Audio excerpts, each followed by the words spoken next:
Militarism and Wage Slavery. By Daniel de Leon. A good example of the practical working of militarism is furnished by the conduct of an army officer in San Francisco who became angry at a workingman for not working fast enough, and cursed him.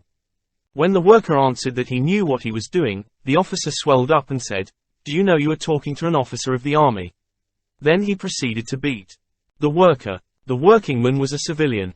In the army, when a private talks back to one of those superior creatures whom the government feeds and trains for the man-killing profession, he meets with swift punishment. The army officer is trained to be a brute and never cheats his teacher. He looks on all civilians as a lower order of beings and has no respect for any of them except the rich and powerful who have the bestowing of shoulder straps and sinecures. To these be truckles like the innate cur that he is.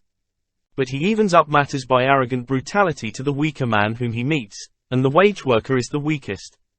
The spectre of militarism frightens the small property owners, not so much because of the swaggering insolence and high-handed outrages of the epauletted swashbucklers, but because of the good dollars taxed from his pockets to support the army. The great capitalists desire a big army and are not worrying over the taxes. They have neither the high tax reason of the middle class nor the hard blow reason of the wage worker to dread militarism. The workingman who does not hate and dread militarism is indeed thick-headed.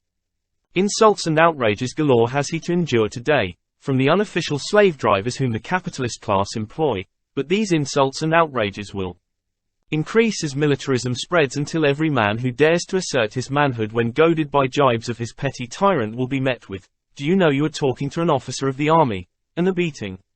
No matter how much the decaying middle class may protest, they cannot stem the current setting towards militarism. They have lost economic and political power and are helpless. Militarism is only the natural accompaniment of capitalism fully developed.